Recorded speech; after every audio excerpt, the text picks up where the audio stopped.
you have the vision. You are sure that if other people could see your vision, they would be amazed. But here's the issue. They aren't going to see your vision unless you do the work. Unless you type those words, write that code, unless you do the work, the world will never see your vision. And the only way to bring it to life is to work. The world's going to keep moving. The clock is going to keep ticking. Everything that starts has an end. It's just life. If I looked at my clock, if you looked at your phone, time never stops for no one. Just keep pushing forward. With enough action, any goal can be achieved. Take the shot, swing the bat, throw the stick. I mean, just go for it over and over and over again until you're so emotionless on failure or rejection. All these failures weren't failures. They were just attempts that showed me the right way to do so. You forego immediate pleasure for the exchange of long-term self-respect. If you want to be happy, you have to discipline your behavior. The road to sustained happiness is through disciplining your behavior. Play the long game. Aim for legendary. Say, I want to have the guts and the grit and the acumen and the mindset and the capability and the commitment to create enduring success. Be the person who is up reading, listening to the podcast, writing in your journal, setting your goals, focusing on your intentions. As you become more successful, become more humble. As you become more successful, work even harder. As you become more successful, care even more about your product. As you become more successful, learn even more. Don't try, do. Forget about trying. Forget about making an attempt. Forget about testing it out. Although you may not end up in the profession or in the area that you're starting out, you don't want to go halfway. You don't want to just dip your toe in. You want to jump in hard. Do not try, do. Go hard. It requires a tremendous amount of courage to say, I'm going to give this thing a chance. I'm going to give it my all. And if it doesn't work out, that's okay. But I know that I tried my best. Legends don't settle for being a winner. They strive to be complete domination. Legendary. If you really truly dominate, people are going to see it. They're going to be drawn to you. They will remember your fucking name, because by dominating your life, you will make a profound impact on all of the lives around you. Just winning is not enough, but dominating people who are winning, that's something that'll leave you a fucking legacy.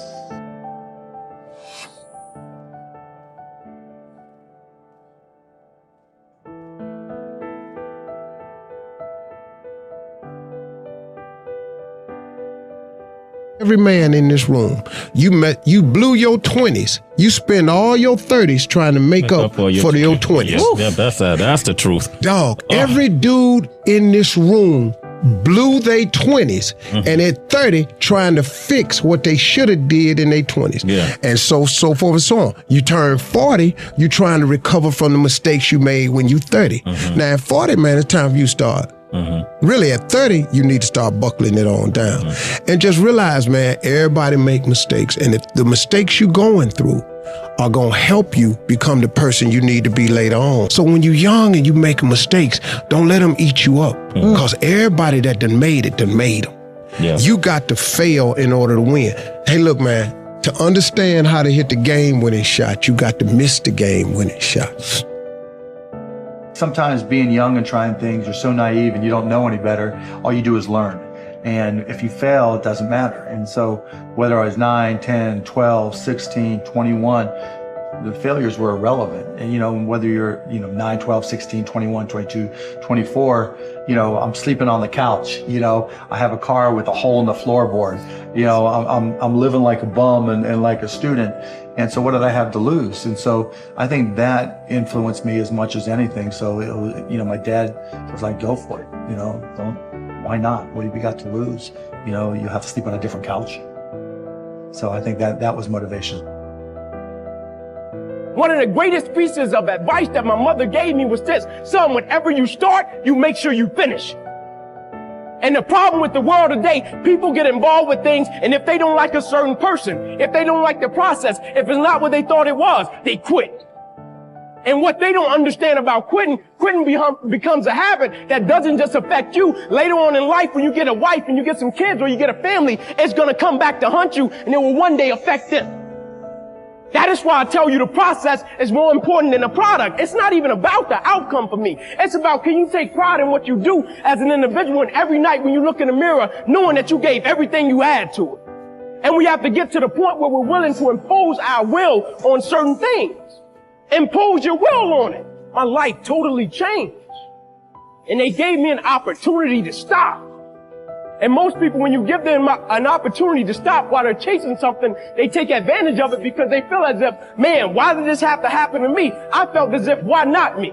This is the perfect opportunity to use this to be a blessing to somebody else. And you know what? It's not even about me to be truthful. It's not even about me. Now it's about repaying the people that invested in me and saw something in me when I couldn't see it in myself. At a certain point in life, it can't just be about you. And the moment that we understand that, and every day we wake up, we understand that life is a blessing and life is a gift. And if you were to check out today, how would you want to be remembered? It's bigger than you.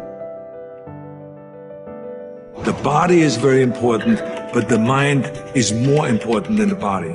We have to visualize what that body ought to look like in order to make it win, because that's what creates then the will that you need to go to the gym every day. The will that makes you go into the 4 steps, the will that makes you go beyond when you do your 500-pound reps in the squats and you can't do another rep and your body is shaking. It's the will that makes you go one more time down and struggle up one more time. And so it's all of this, so the mental aspect that motivates you and that makes the difference between you being in the gym full of joy and looking forward to doing that extra rep and looking forward to doing those extra 100 reps in the sit-ups and working past the pain barriers. That all is the mind. That's not the body. So this is why I think the body is very important, but the mind is more important than the body. Attitude has been called the most important word in any language in the world, because it's our attitude toward our world, toward all the people in it, that will determine the world's attitude and all the people's attitude toward us. It's a simple thing. Most of us know it, but we tend to forget it.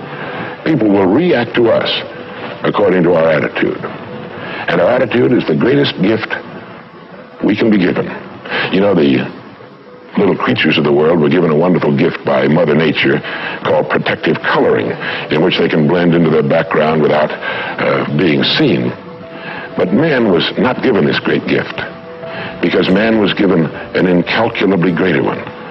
Only man has the godlike power to make his surroundings change to fit him, because his environment will change as he changes. A man's environment is a merciless mirror of him as a human being. And if he thinks his environment can stand a little improvement, all he has to do is improve, and his environment will improve to reflect the changing man. We have to deal in things that we're capable of understanding. And then, once we're over that filter, we have to have a business with some intrinsic characteristics that give it a durable competitive advantage. And then, of course, we would vastly prefer a management in place with a lot of integrity and talent. And finally, no matter how wonderful it is, it's not worth an infinite price.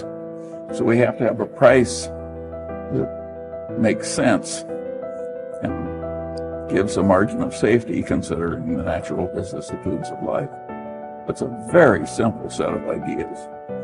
And the reason that our ideas have not spread faster is they're too simple. The professional classes can't justify their existence if that's all they have to say.